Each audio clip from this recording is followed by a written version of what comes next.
ونعوذ بالله من شرور أنفسنا ومن سيئات أعمالنا من يهده الله فلا مضل له ومن يضلل فلا هادي له أشهد أن لا إله إلا الله وحده لا شريك له وأشهد أن سيدنا محمدا عبده ورسوله أما بعد. Alhamdulillah, syukur kepada Allah Azza wa Jal kerana pada malam ini kita dapat bersama sekali lagi di dalam majlis pengajian bulanan kita yang kita jalankan dalam 2 kali sebulan. Sebelum saya memulakan perbahasan kuliah pada malam ini, saya nak minta jasa baik kepada tuan-tuan dan puan-puan yang mendengar, boleh atau tidak untuk komen sama ada suara saya jelas ataupun tidak terlebih dahulu. Supaya sebelum saya mulakan, mungkin boleh untuk tuan-tuan semua yang sedang menonton untuk komen sebentar di sini sahaja sama ada suara saya jelas ataupun tidak, dan kalau boleh juga komenlah daripada mana anda menonton supaya kita nak tengok kejelasan itu daripada mana ia datang. Baik. Jadi sebelum saya mulakan sesi perbahasan kuliah kita pada malam ini, saya nak minta sekali lagi jasa baik kepada semua yang menonton untuk menyebut sama ada suara saya jelas ataupun tidak terlebih dahulu.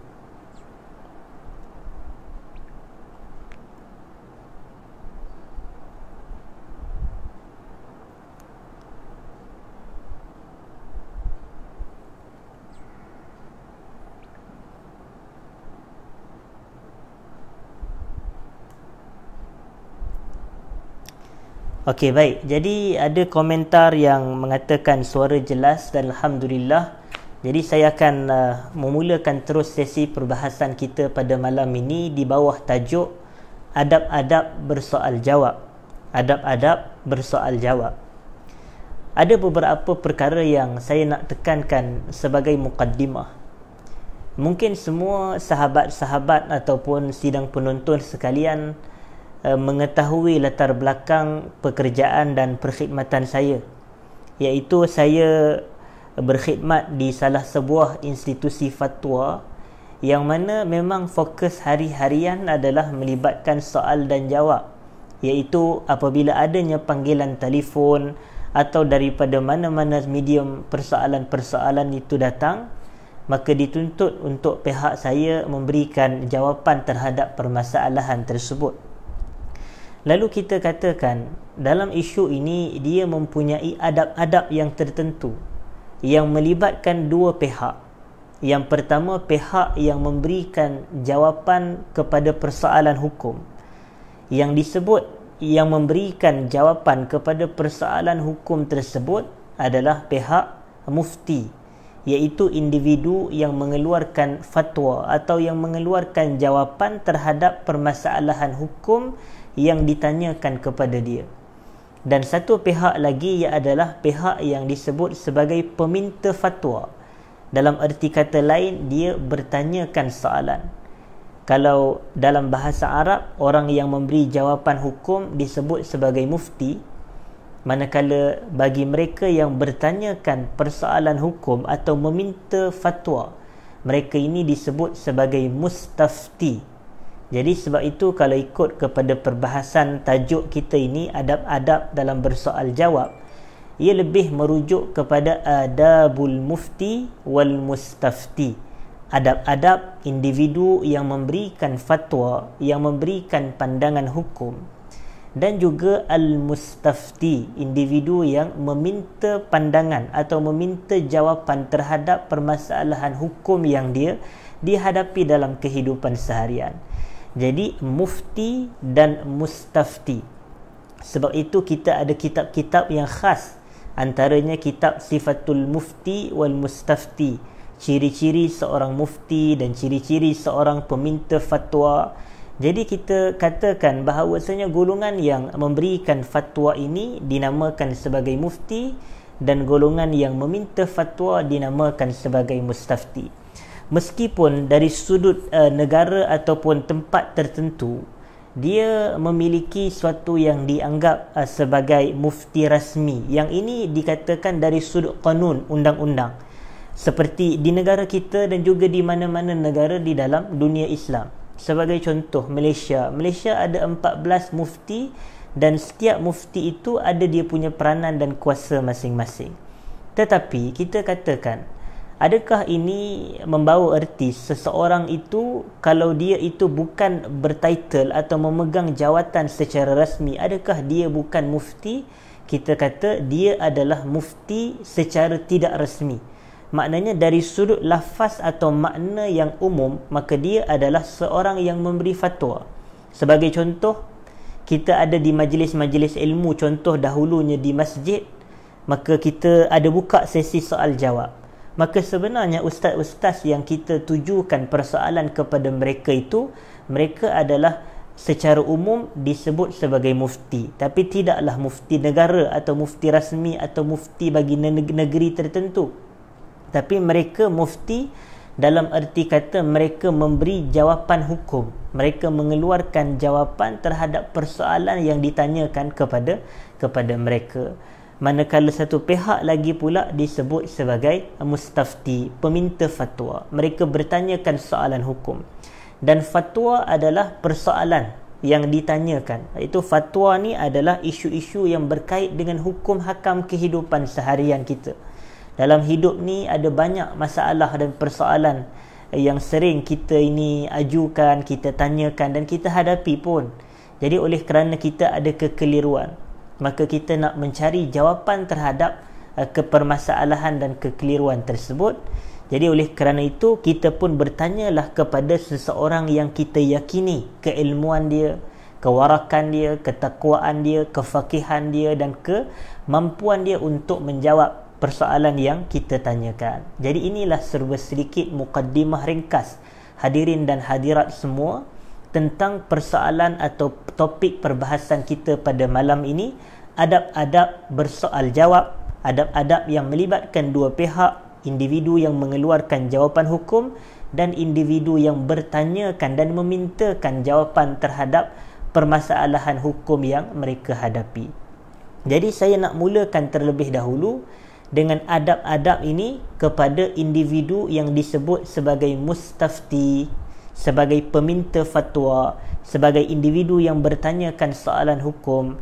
Mereka ada adab-adab yang berkait, dan apa yang saya sebutkan di sini atau apa yang saya bakal sebut adalah dalam menyatakan beberapa contoh sahaja. Kerana adab-adab ini banyak dibukukan sehinggakan jilid yang tebal tentang adab-adab peminta fatwa, maka kita katakan saya hanya kongsikan beberapa bilangan yang saya rasakan penting dan ada keperluan sahaja dahulu. Jadi untuk detail mungkin kita boleh merujuk dan membaca kepada kitab-kitab yang khas, seperti yang telah saya sebutkan tadi, Sifatul Mufti sebagai contoh, atau Sifatul Mufti wal Mustafti karangan Al-Imam Ibn Hamdan Al-Harrani rahimahullahu ta'ala, tokoh besar dalam kalangan ulama bermazhab Hanbali, yang mana itu adalah amat baik sebenarnya untuk memberikan jawapan ataupun input yang penting dalam sesi bersoal jawab. Jadi adab yang pertama hadirin dan hadirat kepada seseorang yang bertanyakan soalan, kepada mustafti, dia hendaklah bertanya soalan kepada individu yang berkelayakan dari sudut ada ahliyah, ada kemampuan untuk menjawab persoalan. Yang ini diajar oleh Al-Quranil Karim dalam surah An-Nahl ayat yang ke-43 apabila Allah menyatakan fas'alu ahla zikri in kuntum la ta'lamun, yang membawa maksud maka hendaklah kamu bertanya kepada ahlu zikir in kuntum la ta'lamun. Maknanya soalan ataupun ajaran ini ataupun didikan ini diberikan oleh Allah Subhanahu wa ta'ala kepada mereka-mereka yang tidak mengetahui. Macam kita lah, kalau kita tak tahu sesuatu isu, maka kita bertanya. Jadi apabila kita bertanya soalan, kita dituntut oleh syarak, yakni Allah, untuk bertanyakan soalan itu kepada individu yang digelar sebagai ahlu zikir. Siapakah ahlu zikir? Ahlul zikir ini bukan mereka yang dok pegang biji tasbih semata. Maknanya bukan mereka yang dok kira subhanallah, subhanallah, subhanallah. Tidak semestinya merujuk kepada itu. Maka ulama-ulama tafsir, mereka mentafsirkan perkataan ahlul zikir kepada ahlul ikhtisas, spesialis ataupun golongan yang pakar dalam bidang masing-masing. Spesialis ini mereka yang ada kemahiran, ada kemampuan dan kelayakan di dalam bidang-bidang yang tertentu. Seperti kita tahu, dalam masyarakat sekarang ini, kita tidak ada sangat yang individu yang disifatkan sebagai mujtahid mutlak, seperti Al-Imam Abu Hanifah, seperti Al-Imam Malik ibn Anas, seperti Al-Imam Syafi'i dan seperti Al-Imam Ahmad dan selain daripada mereka. Kita tidak ada mujtahid mutlak yang memang boleh berijtihad secara total tanpa berhajat dan tanpa perlu kepada mana-mana individu atau mazhab yang tertentu. Jadi oleh kerana itu, maka kita katakan setiap ulama dalam masa sekarang ini boleh jadi dia tidak menguasai keseluruhan bidang. Maknanya dia tidaklah mausu'i, maknanya ensiklopedia, macam mengetahui segala cabang dan bidang. Boleh jadi dia punya kelebihan dalam fiqh, tetapi boleh jadi maklumat dia dalam hadis ada lagi ulama yang lebih tinggi. Jadi setiap bidang itu ada tokoh-tokoh yang masing-masing. Maknanya boleh jadi dia mempunyai penguasaan dalam bidang sirah, tetapi boleh jadi dia lemah dalam bidang-bidang tajwid sebagai contoh. Jadi oleh kerana itu, kita katakan dia perlu kepada kolektif sekarang ini. Maknanya dia perlu kepada kita menilai ataupun pada pandangan kita ini, individu ini dia memang speciality dia dalam bidang itu. Dia punya kepakaran, dia punya kelayakan dalam bidang yang tersebut. Jadi kalau kita ada masalah dalam bidang fiqh sebagai contoh, kita rujuk kepada ahli fiqh. Kita ada masalah dalam bidang hadis dan kita tak tahu, ada kekeliruan sedikit tentang definisi, tentang status hukum hadis, tentang apabila berlakunya percanggahan antara dua hadis. Jadi kita rujuk kepada ahli hadis, kepada yang mempunyai kepakaran dalam bidang hadis. Kita tak jelas berkaitan dengan tafsiran ayat-ayat Al-Quran yang tertentu. Kita tengok ayat ini kadang bersifat hakikat, kadang bersifat sekian dan sekian. Jadi ada orang kata kekeliruan daripada pihak kita, bukan kekeliruan pada Quran, daripada pihak kita yang membaca Al-Quran. Maka apa patut inisiatif kita buat? Kita bertanya soalan kepada pakar Al-Quran. Kita tak jelas dalam isu tajwid sebagai contoh, macam mana kita nak sebut majriha ke majraha ke, ya bunayyar kam ma'ana ke, ya bunayyar kab ma'ana. Jadi kita tanyakan soalan ini kepada pakar-pakar tajwid, pakar Al-Quran sebagai contoh. Jadi kita akan lebih jelas terhadap jawapan yang kita tanya apabila kita bertanya kepada ahli yang pakar terhadap persoalan tersebut. Dan kita apabila temu kepada pakar, maknanya selesai dah masalah. Tak berhajat dah kita kepada individu yang lain sebagai contoh. Cuba tengok contoh apabila seorang lelaki dia bertanya kepada Rasulullah sallallahu alaihi wasallam. Dia kata apa? Dia kata, ya Rasulullah, kulli fil islami qawlan la as'alu anhu ahadan ghairak. Wahai Rasulullah, bagi tahu aku suatu ucapan tentang Islam yang aku tak perlu tanya kepada orang lain selain daripada kamu. Maknanya dia nak jawapan yang firm, dia nak jawapan yang putus, tidak perlu kepada jawapan Ustaz A, tak perlu pula pandangan Ustaz B. Maknanya kalau kita nak dapat jawapan-jawapan sebegini tahapnya, tanyalah kepada yang pakar dalam bidang masing-masing. Sebab itu, seseorang yang tidak pakar, maka kita tidak boleh bertanya soalan kepada dirinya. Saya masih ingat masa saya belajar dahulu di Jordan, saya ada hadir satu majlis pengajian talaqi bersama dengan Syekh Ali bin Hasan Ibnu Abdul Hamid Al-Halabi hafizahullah ta'ala, ataupun lebih ma'ruf dengan gelaran Syekh Ali Al-Halabi. Masa saya belajar dengan beliau di Zarqa, beliau ada ceritakan satu kisah lah, pengalaman antara beliau dengan guru beliau Syekh Al-Albani rahimahullahu ta'ala, Syekh Nasiruddin Al-Albani rahimahullah. Iaitu kisah yang sama juga disampaikan oleh Syekh Al-Albani dan dinukilkan oleh Syekh Ali Al-Halabi hafizahullahu ta'ala.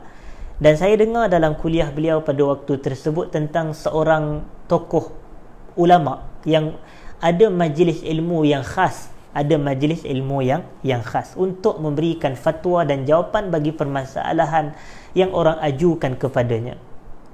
Lalu ulama tersebut pada suatu hari Allah takdirkan dia ini pergilah, orang kata ada jemputan seminar ataupun conference di tempat lain lah, di luar negara, di luar kawasan, menyebabkan dia terpaksa tinggalkan kawasan dia itu dalam tempoh beberapa lama. Kemudian anak-anak murid dia tanya soalan kepada dia, wahai tuan guru, kalaulah awak pergi dalam tempoh sekian dan sekian, kalau kami ada permasalahan hukum, kepada siapa patut kami rujuk? Maka apa jawapan syekh tersebut? Dia kata, tak apa, kamu rujuk sahaja kepada anak aku.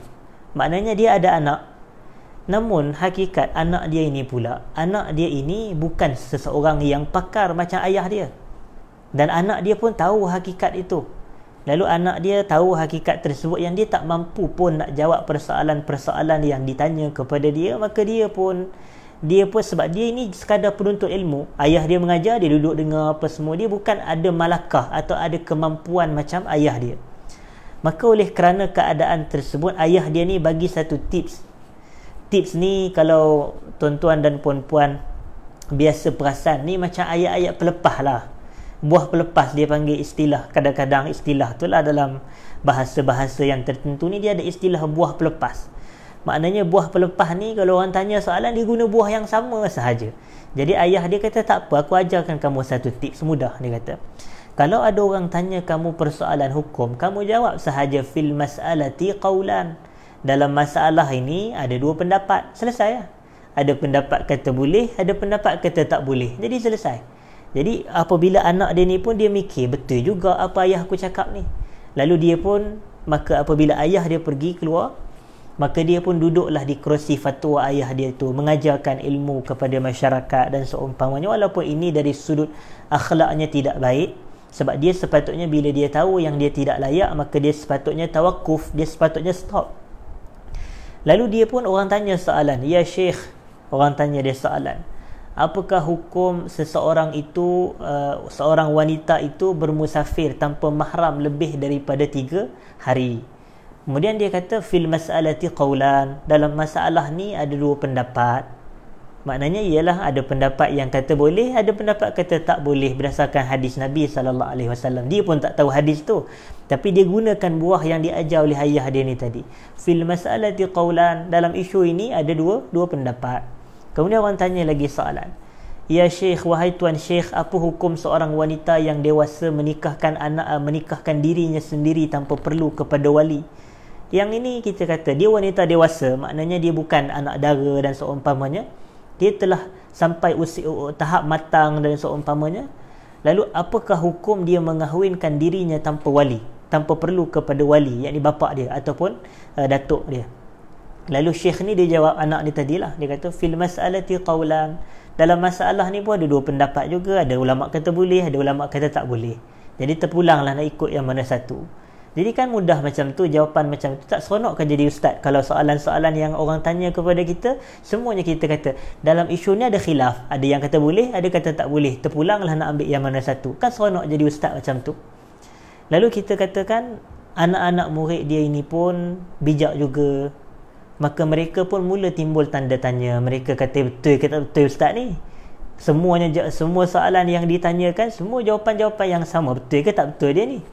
Maka mulalah mereka tanyakan satu soalan yang agak tricky sedikit. Maka mereka pun tanya soalan. Mereka tanya, ya ustaz ataupun ya syekh, afillahi syakkun, adakah pada diri Allah itu terdapatnya keraguan? Maka syekh ni pun menjawab, fil mas'alati qawlan, dalam isu tu pun ulama berbeza pendapat, ada yang kata betul, ada yang kata tak betul. Maka di sini tahulah dia tidak berkelayakan, dia bukan ahlinya dalam menjawab persoalan. Kerana afillahi syakkun ini adalah ayat Quran, dan afillahi syakkun, mana mungkin bagi Allah ada keraguan, dan sepakat ulama tidak ada syak pada diri Allah. Maknanya tak boleh kita nak timbulkan keraguan pada diri Allah, tetapi dia telah pun terkantoi, orang kata. Jadi malu sahaja bila orang tahu hakikat, sebenarnya dia tidak layak untuk memberi jawapan. Jadi berbalik kepada poin yang pertama, adab bagi peminta fatwa, nak tanya soalan, tanyalah kepada individu yang berkelayakan. Fas'alu ahla dzikri in kuntum la ta'lamun, kata Allah dalam surah An-Nahl ayat yang ke-43. Baik, adab yang kedua bagi mereka yang ingin bertanya soalan, bagi peminta fatwa, bagi mustafti. Kalau kita nak bertanya soalan, pastikan soalan yang kita tanya itu soalan yang memberi manfaat. Pastikan soalan yang kita tanyakan itu soalan yang memberikan manfaat apabila kita ketahui jawapan dia kepada kita. Maknanya soalan tu boleh jadi wasilah kepada dapatkan manfaat, dan jawapan daripada persoalan itu juga kita kata memberi manfaat kepada kita. Seseorang dia tidak akan mendapat jawapan yang baik daripada persoalan dia, melainkan soalan dia adalah soalan yang baik. Soalan dia soalan yang bermanfaat, natijahnya dia dapat jawapan yang bermanfaat. Jadi sebagai contoh, manfaat ini dari sudut pertambahan ilmu dan dari sudut pertambahan amal soleh. Jadi tanyakan soalan yang mana bila jawapan yang diberikan kepada kita menambahkan ilmu kita dan juga menambahkan amal soleh kita.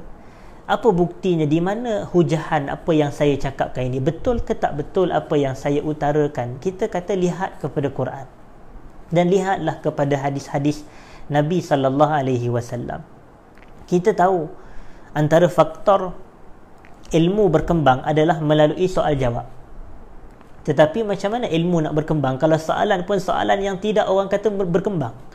Soalan tu soalan yang tidak orang kata menyebabkan ada manfaat yang boleh menambahkan ilmu. Kalau kita tengok kepada Quran sebagai contoh, Allah sebut yas'alunaka 'anil mahid. Para sahabat kamu wahai Muhammad bertanyakan kamu tentang darah haid. Qul huwa adza fa'tazilun nisaa fil mahid wa la taqrabuhunna hatta yathurn. Jadi ini soalan yang ditanya oleh para sahabat adalah soalan yang memberi manfaat. Mereka tanya tentang darah haid untuk mereka dapat ilmu. Apa itu darah haid? Apa implikasi sekiranya isteri-isteri mereka datang haid? Lalu Rasulullah jawab, "Qul huwa adza." Bagi tahulah kepada mereka yang bertanya, darah haid adalah kotoran. Oh, jadi bila darah haid ini kotoran, ia adalah najis. Apabila ia najis, maka tak boleh kalau seseorang yang bernajis ataupun yang berhadas besar untuk dia itu mendirikan salat, tak boleh bagi dia untuk berpuasa. Maka ini nampak implikasi daripada soalan tu tadi. Oh, baru tahu kalau darah haid ini disifatkan sebagai kotor, maka dia adalah najis, maka dia adalah hadas besar, dia mengharamkan salat, dia mengharamkan puasa. Kemudian dia mengharamkan hubungan suami isteri. Fa'tazilun nisaa fil mahid, jauhilah isteri-isteri kamu ketika mereka dalam keadaan haid. Jadi tengok soalan yang ditanyakan oleh para sahabat. Mereka tanya soalan yas'alunaka 'anil syahril haram. Mereka bertanyakan kepada kamu tentang bulan-bulan haram. Bulan haram ni apa maksud haram? Maka diberikan jawapan. Apa implikasi kalau sesuatu bulan itu haram? Maka berdosa besar kalau kita berperang di dalamnya. Jadi qul qitalun fihi kabir sebagai contoh. Maka ini adalah persoalan-persoalan yang mendatangkan manfaat. Dan kalau kita cek semula hadis-hadis Rasulullah sallallahu alaihi wasallam, para sahabat ni mereka punya keutamaan mereka ini, mereka punya semangat adalah bertanya soalan untuk menambahkan amal soleh, menambahkan ilmu. Kita tengok macam masa bulan Ramadan dahulu, kita ada satu riwayat daripada Aisyah radhiyallahu taala anha, yang mana Aisyah ni dia tanyakan soalan kepada Rasulullah sallallahu alaihi wasallam. Dia kata, "Wahai Rasulullah, apa pendapat kamu kalau sekiranya aku bertemu dengan malam Al-Qadar, apa patut aku ucapkan?" Nampak? Yang ni mentaliti sahabat. Bila bertemu malam Al-Qadar, apa amalan yang sesuai dari sudut doa? Doa apa yang nak buat? Jadi dia tanya soalan tadi untuk menambahkan amal soleh. Allahu Akbar. Ni sahabat-sahabat Nabi. Mereka ni diturunkan wahyu pada zaman mereka. Mereka tak punya orang kata semangat mereka bertanya soalan untuk menambahkan amal soleh. Jadi mereka yang jauh hubungan mereka, jarak mereka dengan hari kiamat, fokus mereka tanya soalan nak beramal soleh. kita kadang-kadang jarak kita ni dekat dengan hari kiamat, tapi soalan kita soalan yang tak ada manfaat, soalan kita soalan yang tidak ada benefit, soalan tak ada gaya style soalan yang sepatutnya. Jadi sebab itu kita, kalau kita tengok kepada para sahabat, tengok macam Aisyah tadi, kalau dia tahu bilakah malam Al-Qadar, apa patut dia berdoa, apa amalan yang sepatutnya. Ada sahabat dalam hadis Nabi sallallahu alaihi wasallam tanya, "Ya Rasulullah, akhbirni bi'amalin yudkhilunil jannah wa yuba'idni minan nar." Wahai Rasulullah, bagi tahu kepada aku tentang amalan yang boleh mendekatkan aku dengan syurga dan menjauhkan aku dengan api neraka. Jadi nampak, syurga dan neraka tu dekat dengan mereka dari sudut mereka nak beramal menuju syurga dan mereka nak meninggalkan amalan yang membawa ke neraka. Sedangkan jarak antara mereka dengan syurga dan neraka jauh nak dibandingkan jarak kita dengan neraka dan syurga. Tetapi soalan-soalan kita banyak yang tidak menambahkan amal, lebih kepada soalan yang tidak ada faedah.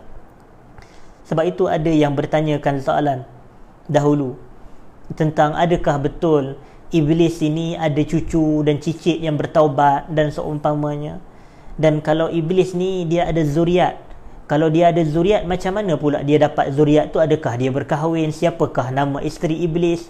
Jadi ini persoalan yang memang wujud sebenarnya. Saya ditanyakan soalan-soalan ini sampai saya tertanya-tanya. Kalaulah kita tahu zuriat iblis ini melalui apa? Alat kelamin ke, alat sulit ke, hubungan perkahwinan ke, apa manfaatnya pada agama? Di mana manfaatnya pada pertambahan ilmu? Kalaulah perkara ini memberi manfaat, nescaya Quran dan hadis tak akan tinggallah kepada kita. Sebab apa? Quran sebut jelas, al-yaum akmaltu lakum dinakum wa atmamtu alaikum ni'mati wa raditu lakumul islam madina.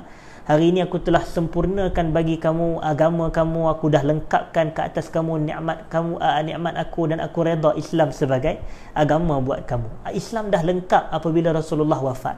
Jadi semua, kalau benda-benda itu penting, mesti Rasulullah telah sebutkan ataupun ada isyarat-isyarat daripada Quran dan daripada hadis. Bayangkan, Quran suruh jauhi iblis, Quran suruh jadikan dia sebagai musuh. Tiba-tiba kita pula nak mengenali dia dengan lebih rapat. Adakah iblis berkahwin ya Ustaz? Allahu Akbar, soalan-soalan. Apa manfaat kalau kita tahu? Sehingga kalau kita tengok kepada ulama yang terdahulu, ada orang tanyakan, hal tazawwaja iblis, adakah iblis telah berkahwin? Dia jawab, zalika ataupun zaka ursun ma hadarnah, itu adalah majlis kahwin yang aku tak pergi pun, dia kata. Maknanya syekh ni punya malas nak menjawab, ataupun dia kata tak sepatutnya lah soalan-soalan sebegini. Dia kata zalika ursun ma hadarnah, ini majlis kahwin yang aku tak hadir pun. Kalau kita tahu pun tak menambah iman, kalau kita tak tahu pun tak berkurang iman kita. Jadi tak perlu tanya soalan-soalan sedemikian. Jadi ini yang Quran sebut, la tas'alu an asya'a in tubdalakum tasukum. Jangan kamu tanyakan soalan-soalan yang mana apabila dijelaskan kamu akan memberi kepayahan kepada kamu. Dan Ibnu Katsir dia kata mimma la faidata fih, soalan-soalan yang tidak ada faedah padanya. Kalau kita tengok balik kepada ulama-ulama ataupun para sahabat, mereka ni salafus salih.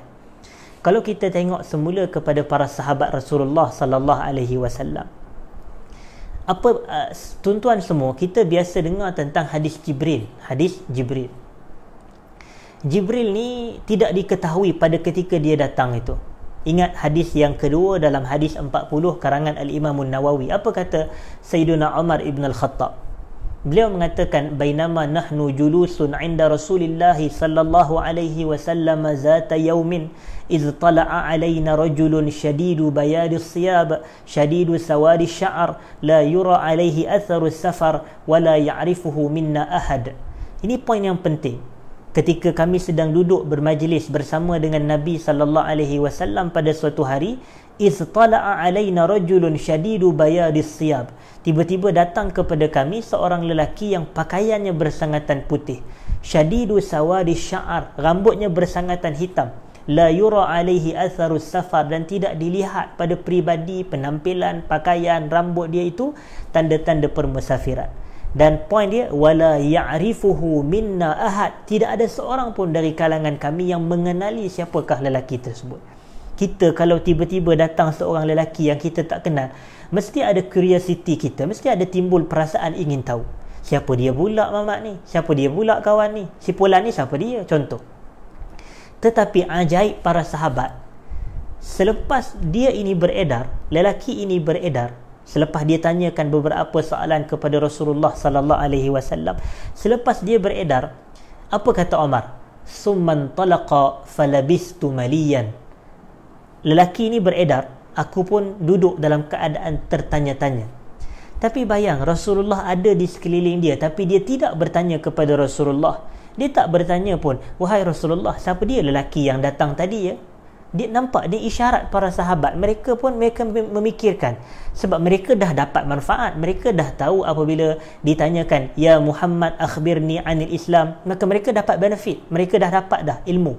Lalu ditanyakan, Rasulullah jawab, al-Islamu an tashhada an la ilaha illallah wa anna Muhammadar Rasulullah wa tuqimas salati wa tu'tiyaz zakah wa tasuma Ramadan wa tahujjal baita in istata'ta ilaihi sabila. Mereka dapat benefit. Akhbirni anil iman, al-imanu an tu'mina billahi wa malaikatihi wa kutubihi wa rusulihi wal yaumil akhir wa an tu'mina bil qadari khairihi wa syarrih. Dah dapat benefit dah.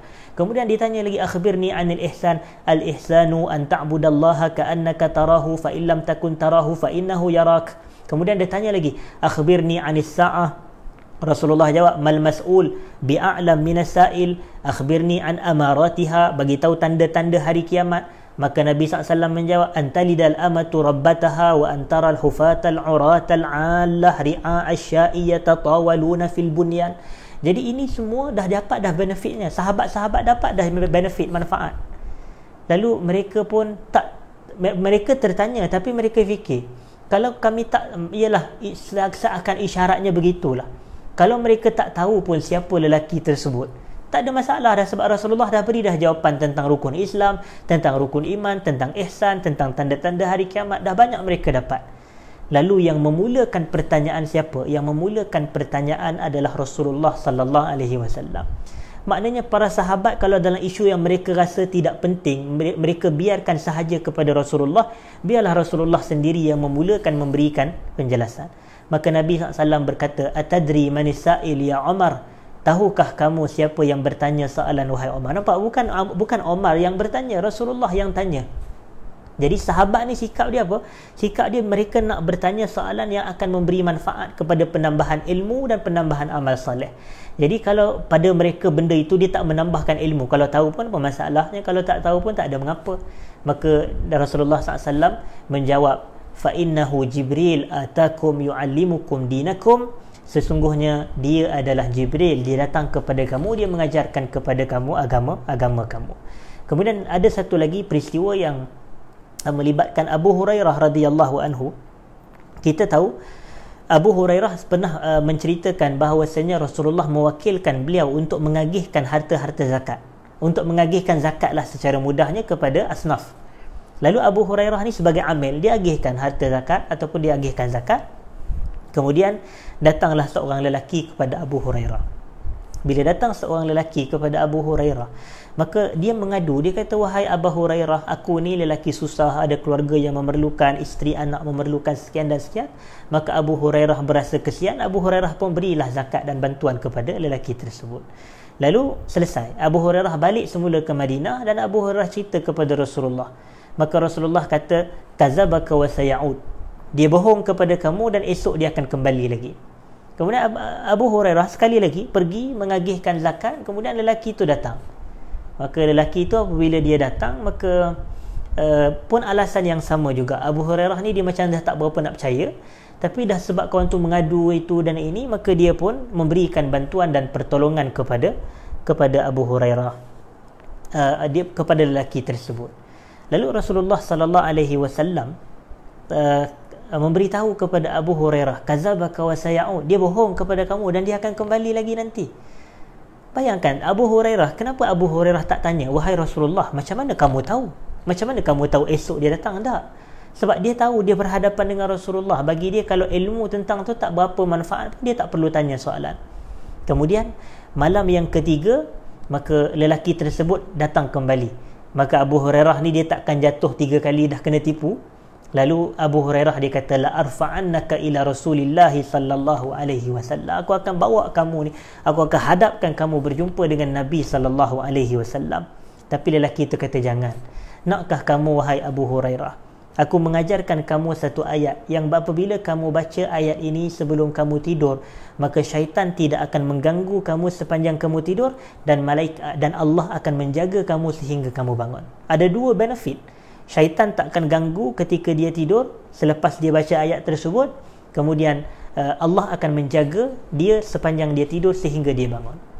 Lalu Abu Hurairah, biasa orang soleh, tengok Abu Hurairah dia tanya, apa dia soalan, apa dia benda tu? Sebab dia nak menambahkan amalan dia. Sebab dia nak tambahkan, dia nak dapat ilmu dan dia nak tambahkan amal soleh. Maka dia pun tanya, apa dia perkara tu, apa dia ayat tu? Maka lelaki itu mengajarkan, ucapkanlah Allahu la ilaha illa huwal hayyul qayyum la ta'khudhuhu sinatu wala naum, sehinggalah habis ayat kursi. Maka ini fadilat ayat kursi. Lalu disampaikanlah kepada Rasulullah sallallahu alaihi wasallam perkhabaran dan berita tersebut. Maka tuan-tuan, tahu tak apa jawapan Nabi sallallahu alaihi wasallam?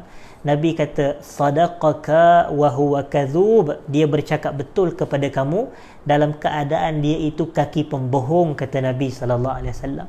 Maknanya Nabi mengiktiraf apa yang dia cakap tentang fadilat ayat kursi itu betul, tetapi Nabi mengatakan wa huwa kadhub. Kemudian Rasulullah bagi tanya soalan. Sampai ke sudah Abu Hurairah dia tak bertanya pun kepada Rasulullah, wahai Rasulullah, siapa lelaki tu, siapa? Macam patutnya curiosity tu memang dia akan tanya lah kan. Tapi orang kita ni asal curious sikit je tanya, asal curious sikit je tanya, walaupun dia tahu benda tu tak ada manfaat pun pada diri dia. Okey, jadi dia bukan semua curiosity ni perlu membawa kepada persoalan, tak semestinya, melainkan kita tengok jawapan daripada persoalan tu menambahkan ilmu ataupun tidak. Okey, jadi hadirin dan hadirat yang menonton, baru Rasulullah tanya, tahukah kamu dengan siapa kamu bersama dalam beberapa malam itu wahai Abu Hurairah? Maka Abu Hurairah pun jawab, Allah wa rasuluhu a'lam, Allah dan Rasul yang tahu. Maka Nabi SAW mengatakan, zakas syaitan, yang tu adalah syaitan. Jadi ini memberikan gambaran kepada kita adab yang kedua ini, dan juga adab yang ketiga sebenarnya selepas adab yang pertama. Adab yang pertama, bertanya soalan kepada yang pakar, yang ahli, yang ada kelayakan dan kemampuan menjawab. Yang kedua, adab yang kedua dalam bertanya soalan, kita bertanya soalan untuk menambahkan ilmu dan amal saleh. Quran dan hadis jelas menunjukkan kepada hal ini melalui persoalan-persoalan para sahabat. Yang ketiga, jangan tanya soalan-soalan yang tidak ada manfaat. Macam saya kata tadilah, Quran sebut la tas'alu an asya'a in tubdalakum tasukum, yang mana jangan kamu tanyakan tentang soalan-soalan yang tidak ada manfaat. Ibnu Katsir kata mimma la faidata fih, soalan-soalan yang tidak ada faedah padanya. Sebab itu Imam Ahmad ibn Hanbal rahimahullah dahulu, yang wafat pada tahun 241 Hijrah, apa kata Imam Ahmad? Ada satu hari seorang lelaki ni bertanya soalan kepada Imam Ahmad, ya Aba Abdillah, wahai Imam Ahmad, ana tawadda bima'il baqila, boleh tak kami ni nak berwuduk dengan air kacang buncis? Dia kata. Kita tengoklah soalan, Allahu Akbar, soalan nak wuduk dengan air kacang buncis, mungkin bagi sebahagian orang, wah bombastik, wah hebatnya dia ni boleh tanya soalan-soalan yang bersifat, orang kata macam istilah-istilah jargon-jargon lah, perkataan-perkataan yang kita tak pernah fikir pun, atau perkataan yang kita tak dekat pun dengan masyarakat. Lalu dia pun tanya soalan tersebut. Maka Imam Ahmad dia jawab mudah aja, la uhibbu dhalik, aku tak suka benda tu. Maknanya aku tak suka wuduk dengan air kacang buncis. Dan kalau kita belajar dalam Sifatul Fatwa karangan Ibn Hamdan tadi, bila Imam Ahmad sebut la uhibbu tu, hukum dia sama ada makruh atau haram. Jadi hukum dia sama ada makruh ataupun haram. Kemudian dia tanya lagi, ana tawadda bima'il ward, ana tawadda bima'in nawrah, boleh tak nak wuduk dengan air bunga mawar sekian dan sekian? Maka Imam Ahmad menjawab ketiga persoalan itu, la uhibbu dhalik, aku tak suka perkara tersebut. Kemudian lelaki tersebut pun beredar, fata'allaqa ala thawbih, Imam Ahmad dia pegang dia punya baju lelaki tersebut. Lalu Imam Ahmad tanya satu soalan, ish taqul idza dakhalta ila al-masjid, apa yang awak baca apabila awak masuk ke dalam masjid? Lelaki ni kata, wallahi la adri, demi Allah aku tak tahu. Kemudian Imam Ahmad tanya lagi, wa ish taqul idza kharajta minal masjid, apa yang awak baca apabila awak keluar daripada masjid? Imam Ahmad kata, lelaki itu kata, wallahi la adri, demi Allah aku tak tahu. Maka Imam Ahmad dia terkejut. Mana tak terkejut, tanya soalan hebat-hebat, tanya soalan nampak macam iyalah macam hebat lah kan, tanya soalan yang orang tak tanya.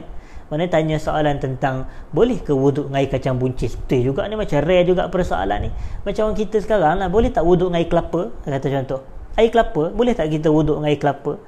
Sebab kita kata, sedangkan isu wuduk ni kita kata dalam mereka yang mengikuti majlis pengajian fiqh berkitab, kalau fiqh mazhab Syafi'i sebagai contoh, bukalah fiqh manhaji ke, bukalah Safinatun Najah ke, bukalah apa nama Risalah Jami'ah ke, dan kitab-kitab lain lah, Al-Iqna' fi Halli Al-Fadhi Abi Syuja', dan sebelum kita pergi kepada majmu' yang besar Raudatul Talibin dan seumpama, maka fokus utama penulis Kitabut Taharah, bab taharah. Kalau tengok matan Abi Syuja', antara yang terawal, aqsamul miyahi arba'ah, pembahagian air itu ada 4. Kemudian dia kata suci, menyucikan, tidak makruh digunakan, fahuwal ma'ul mutlaq, suci, menyucikan, makruh digunakan, air yang musyammas, suci tetapi tidak menyucikan, terbahagi kepada 2. Yang pertamanya al-ma'ul musta'mal, kemudian air yang bercampur dengan sesuatu yang mengubah salah satu daripada sifat, warna, rasa dan bau.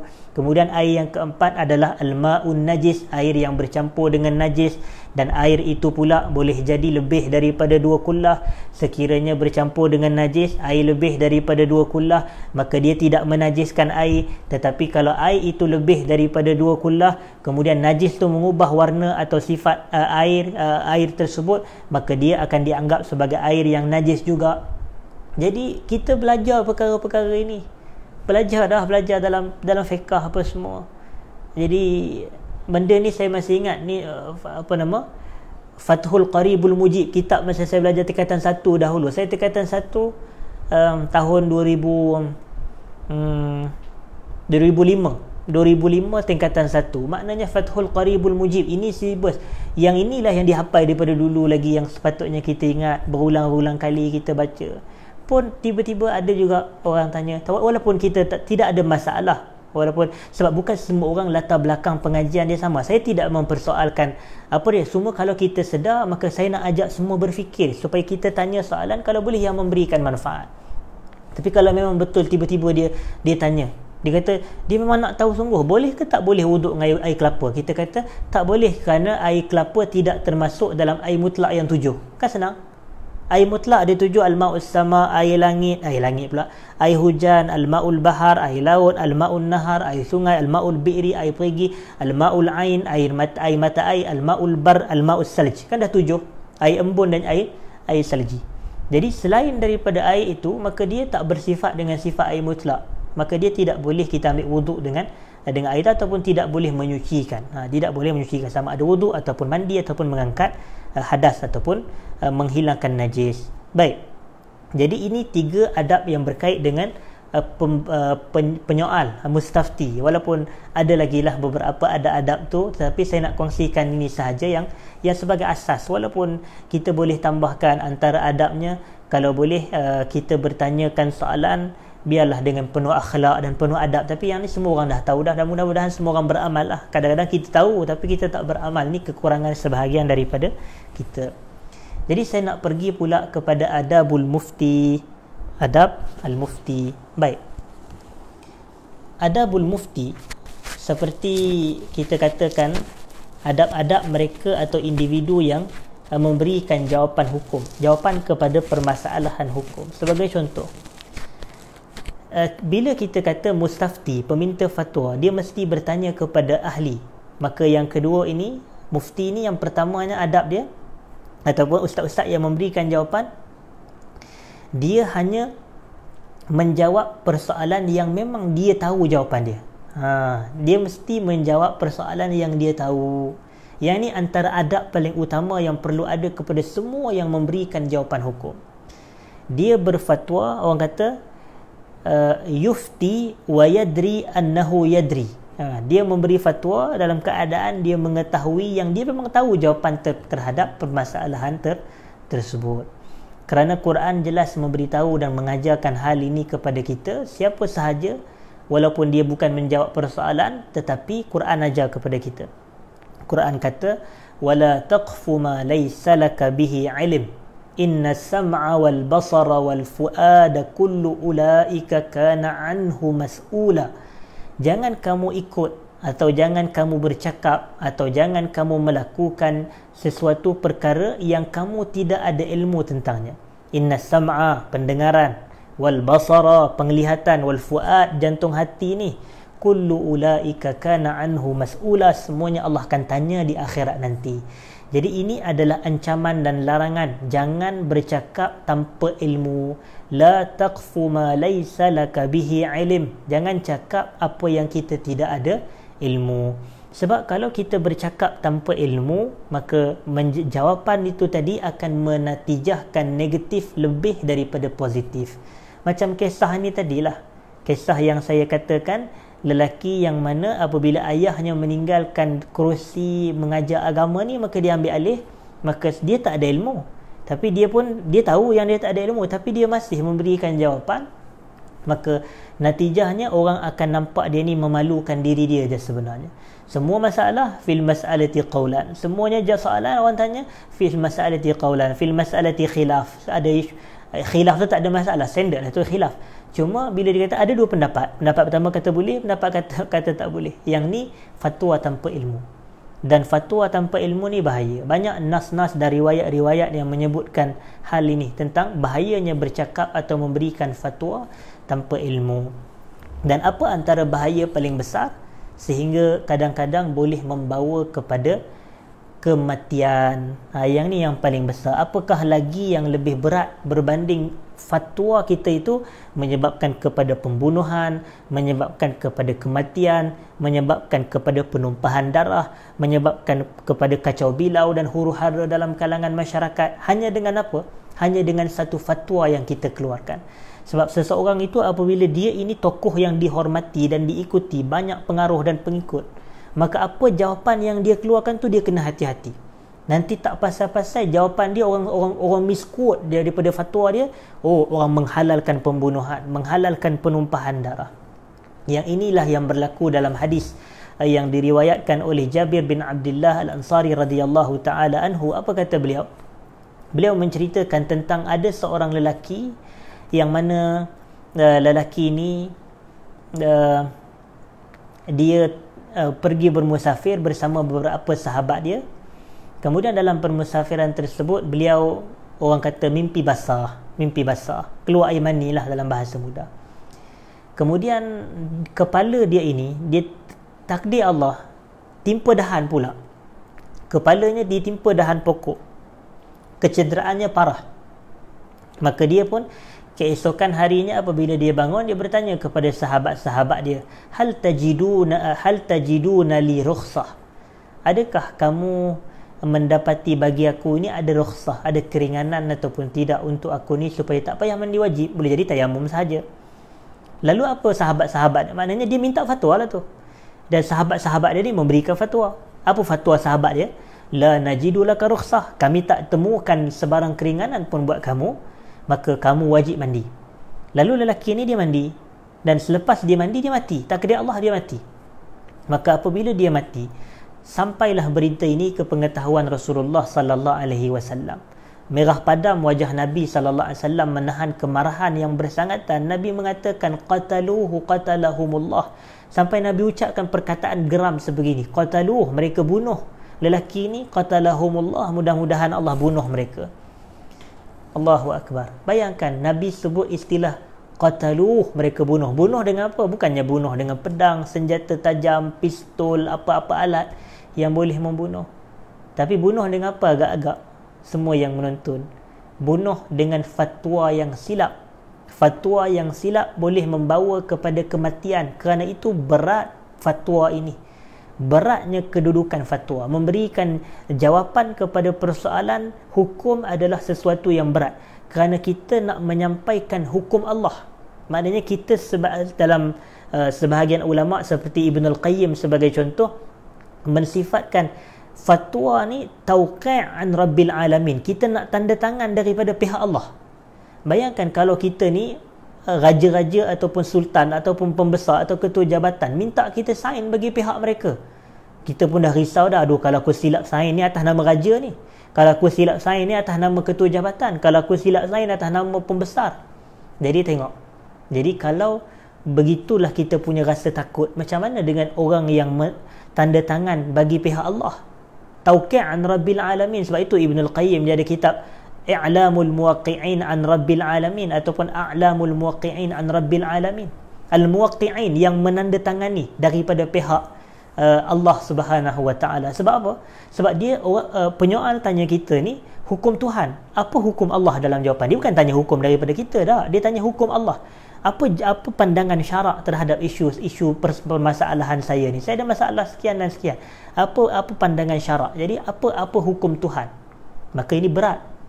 Jadi sebab itu kesilapan fatwa boleh menyebabkan kepada kematian. Kerana itu Nabi jaga-jaga. Nabi kata qataluh, mereka bunuh. Bunuh bukan dengan senjata, tapi bunuh dengan fatwa yang silap. Jadi sebab itu kita kena berhati-hati daripada memberikan pandangan hukum. Jadi yang pertama, bagi seseorang yang mengeluarkan, sebab saya tahu mungkin ramai yang menonton kita pada malam ini adalah para asatizah juga ataupun mereka-mereka yang belajar di bidang syariah, yang boleh jadi juga ustaz-ustaz yang ada persoalan-persoalan yang dikemukakan kepada diri mereka juga. Jadi kita semua kena ambil peranan ni. Kalau kita tak tahu, jangan malu berkata aku tidak tahu. Sehingga ulama-ulama mereka mengatakan la adri nisful ilm. Ucapan aku tidak tahu adalah separuh daripada ilmu. Sebahagian orang dia kata la adri ni sebagai tanda orang tu jahil. Bukan. Jangan kata. Ada soalan yang orang tanya kepada Imam Malik, 40 lebih persoalan. Yang Imam Malik jawab 30 berapa sahaja, 37 soalan sahaja. Bakinya beliau kata, saya minta maaf, Imam Malik hanya jawab sedikit sahaja persoalan. Tetapi bakinya Imam Malik menjawab la adri, aku tidak tahu. Sehingga ada orang bertanyakan kepada Imam Malik, kami datang daripada jauh dan awak adalah Imam Malik, kamu tak malu ke kamu kata aku tak tahu terhadap persoalan yang kami ajukan? Maka Imam Malik ni dia jawab, dia kata aku tak malu sebagaimana malaikat tidak malu berkata kepada Allah, la ilma lana illa ma 'allamtana innaka antal alimul hakim. Tidak ada ilmu bagi kami melainkan apa yang kau telah ajarkan kepada kami, sesungguhnya kau adalah Tuhan yang maha bijaksana ataupun maha berilmu lagi maha hikmah lagi maha bijaksana. Jadi tengok, malaikat tak malu untuk mengatakan aku tidak tahu. Sebab itu kita kata, hadirin dan hadirat, kalau saya tak silap, ini adalah kata-kata As-Suyuti rahimahullah, menjawab soalan bagi yang tahu wajib. Menjawab soalan bagi yang tahu adalah wajib, berdasarkan firman Allah, ya Adam ambihum bi asma'ihim, wahai Adam, bagi tahulah tentang nama-nama mereka kepada para malaikat. Manakala menjawab tidak mengatakan aku tidak tahu terhadap perkara yang kita tak tahu juga adalah wajib. Ini kalau tak silap saya kata-kata Al-Imam As-Suyuti rahimahullah, berdalilkan firman Allah, la ilma lana illa ma 'allamtana innaka antal alimul hakim. Kalau tahu jawab, kalau tak tahu kita tak jawab. Sebahagian sahabat mereka ni orang kata apa, kalau orang tanya soalan kepada mereka, mereka akan divertkan ataupun mereka akan alihkan. Maknanya dia akan bagi, tanyalah kepada fulan, tanyalah kepada fulan ni, tanyalah kepada fulan ni. Maknanya sehingga akhir kali sampai kepada dia balik. Sebab mereka amat berjaga-jaga dalam mengeluarkan pandangan hukum. Mereka amat berhati-hati dalam mengeluarkan pandangan hukum. Jadi kita ni bila kita dah pelajari, maka kita tahu beratnya memberi jawapan terhadap isu-isu agama. Jadi bukan maksudnya kita berhenti jawab soalan, tak. Maknanya kita lebih seimbangkan. Maknanya yang kita tahu yang kita jawab, yang kita tak tahu kita boleh sahaja cakap saya tidak tahu dan seumpamanya. La adri nisful ilm. Ucapan aku tidak tahu adalah separuh daripada ilmu. Baik. Jadi itu adab bagi mereka yang memberikan pandangan hukum, memberikan fatwa dan seumpamanya. Antara adab lagi bagi mereka yang memberikan jawapan ini adalah mereka melihat latar belakang penyoal ataupun mengetahui dan memahami latar belakang penyoal. Guru yang mengajarkan hal ni adalah Rasulullah sallallahu alaihi wasallam. Rasulullah ni adalah pengajar yang amat hebat. Maknanya pendidik. memberikan jawapan. Bahkan orang kata mufti paling agung adalah Rasulullah sallallahu alaihi wasallam. Baginda adalah nabi, baginda rasul, baginda qadi, baginda mufti, baginda sekian dan sekian. Baginda adalah segala-galanya yang mengetuai semua urusan-urusan Islam. Jadi mufti paling hebat adalah Rasulullah sallallahu alaihi wasallam. Mufti teragung. Lalu kita tengok dan pelajari berdasarkan hadis-hadis Nabi sallallahu alaihi wasallam, macam mana Nabi ni kalau dia bagi jawapan, bagaimana Nabi memberikan fatwa. Maka Nabi SAW, kalau kita tengok, Nabi ni ada 3 orang yang berbeza bertanyakan satu soalan yang sama, tapi Nabi memberikan 3 jawapan yang berbeza. Maknanya Nabi kenal individu, Nabi memahami latar belakang penyoal. Jadi ini yang kita nak kena pelajari ni. Sebab itu kadang-kadang saya suka dengan definisi Abu Hanifah terhadap fiqh.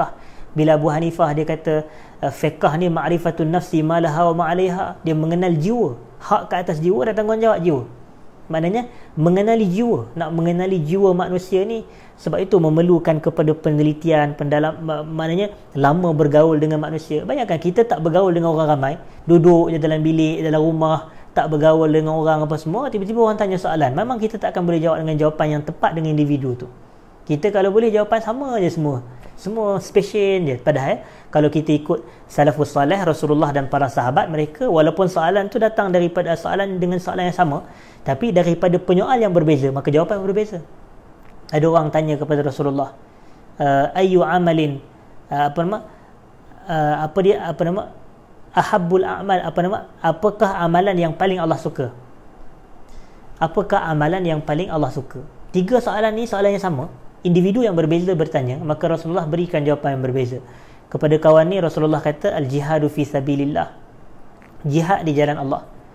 Tapi individu lain pula dia tanya, ya Rasulullah, wahai Rasulullah, amalan apakah yang paling Allah suka? Rasulullah jawab, birrul walidain, buat baik kepada kedua ibu bapa. Lelaki yang lain pada peristiwa yang lain, waktu yang lain, tanya soalan yang sama, wahai Rasulullah, amalan apa yang paling Allah suka? Dia kata salatu ala waqtiha, salat pada waktunya. Jadi nampak, jadi Nabi kenal individu, Nabi kenal masing-masing orang yang bertanya soalan. Jadi kita sebagai asatizah, macam kita kata, kena banyak bergaul dengan masyarakat, kenali latar belakang individu. Sebab bila kita lebih mengenali dia, maka kita akan boleh memberikan jawapan yang tepat yang dia perlukan pada saat itu. Jadi ini yang kita katakan, kadang-kadang fiqh ini tidak ada pada pemberi jawapan pada hari ini.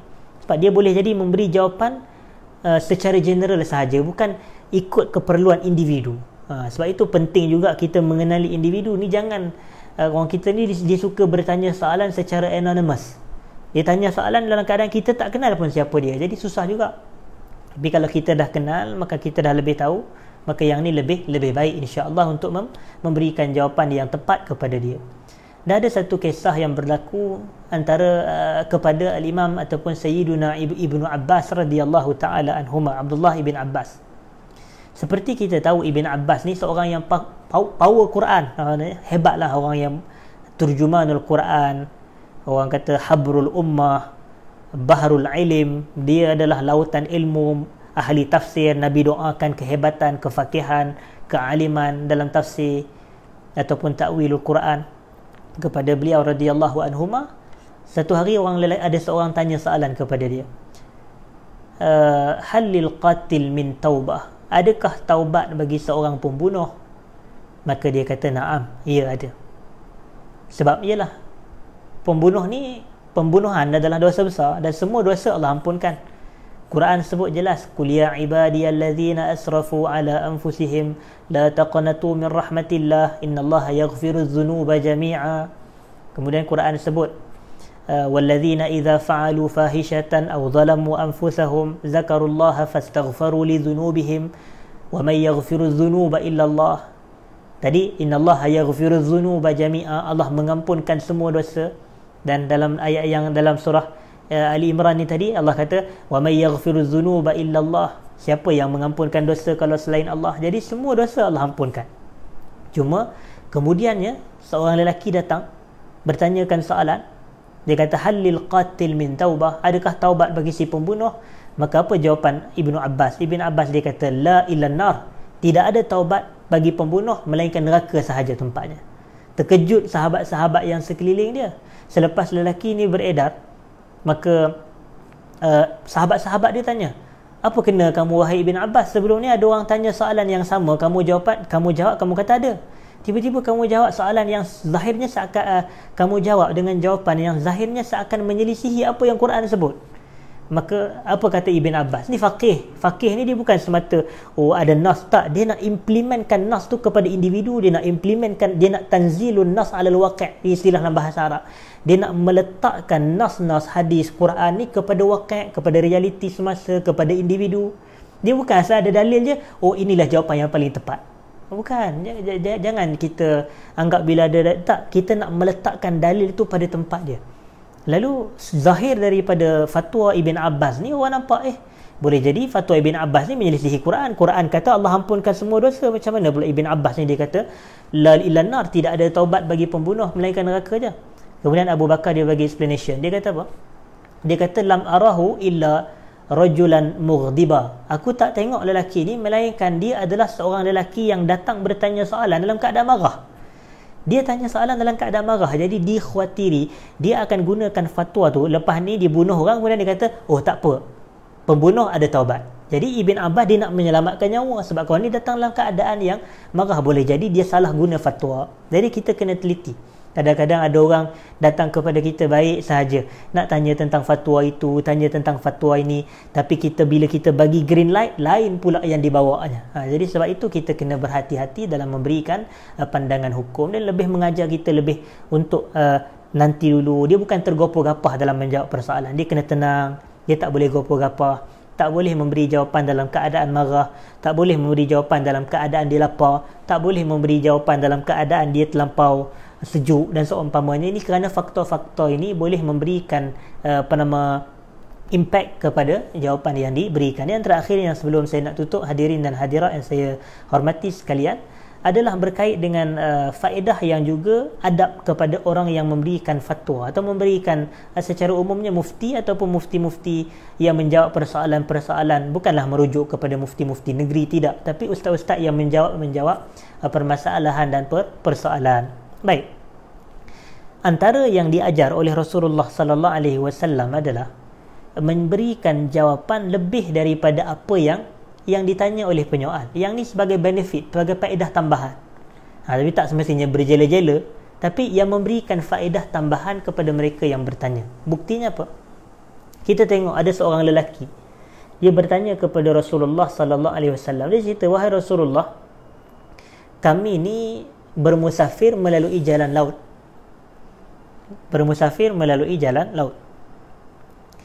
Kami bawa bekalan air untuk kami minum.